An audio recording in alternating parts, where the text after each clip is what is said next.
What's going on, guys? Today I'm going to share with you some tips and tricks that I found while installing my Front Runner Slimline II full roof rack on my Land Rover LR3. Some of this will be specific to the Land Rover, but most of it will just be general tips and tricks that I found while installing the full roof rack. I'm not going to do a full install video. There's plenty of those out there of people assembling these racks. The instructions are easy to follow, step by step, kind of like building a Lego kit.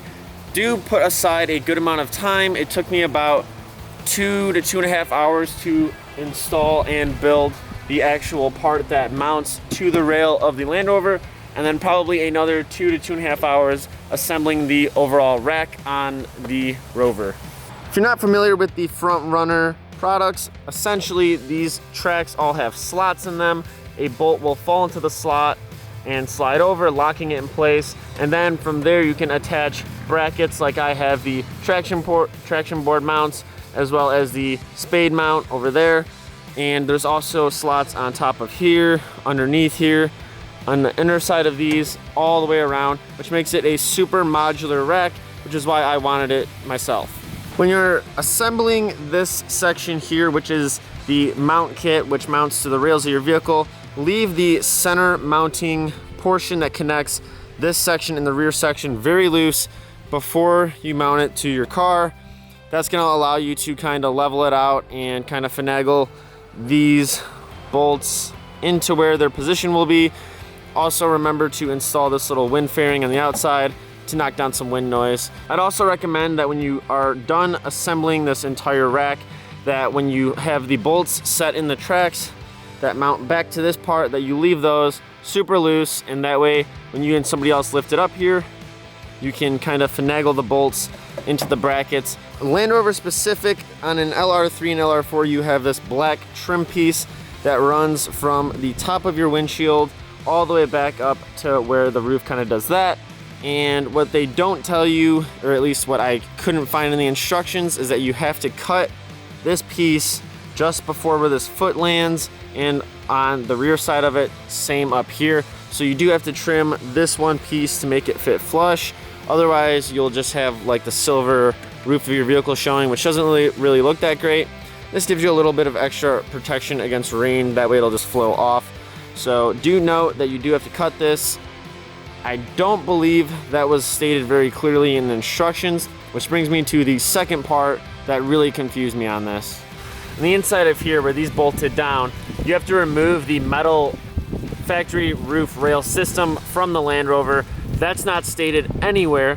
So if the people at Front Runner end up seeing this video, please either make a solution where we can put a rubber track in there, or give us a very detailed area where to cut it.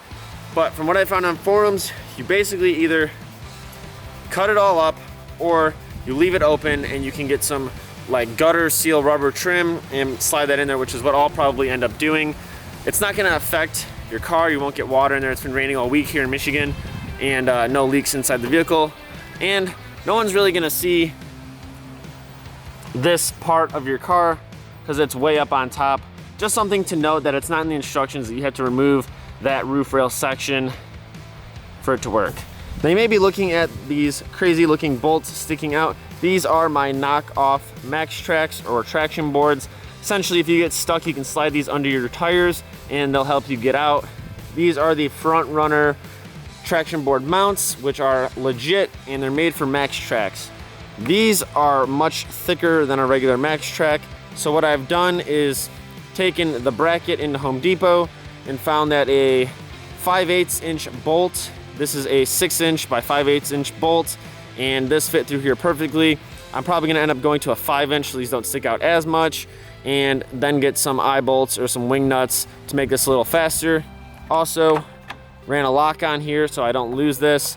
The cool thing about the Front Runner Slimline rack is that you can get bolts that are an M8 or a 13mm size head. They'll slide into the tracks and you can mount whatever you want, which makes it super versatile. You can mount tons of different accessories and really get creative with it. On this side, I have the spade mount, aka a shovel mount, or you could put a rake up here or whatever you want. It's kind of like a snowboard ratchet system that kind of locks it on.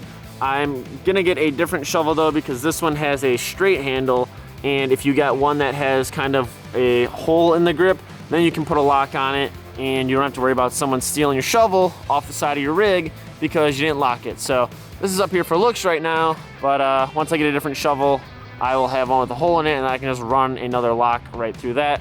Definitely make sure to lock all of your stuff you put on your car because someone's gonna wanna grab it one day and that's not cool. My last piece of advice is with these wind fairing attachments that come on the Slimline rack. I have mine currently spaced out a little bit in the middle, but I actually did order the large wind fairing for it. It makes a lot of noise, not a lot of noise, but a decent amount of noise to notice. And so with the Land Rover, it's actually pushing on my sunroof and kind of wobbling it while I'm on the freeway. I don't like that, but you can play around with these wind fairings and get it to be a lot quieter than if you just bolted it up there without it. Hope you guys enjoyed this video. I tried to make it nice and quick. I will be doing some reviews on the rack and the accessories once I've used it for an extended period of time. I've just got it on here this week.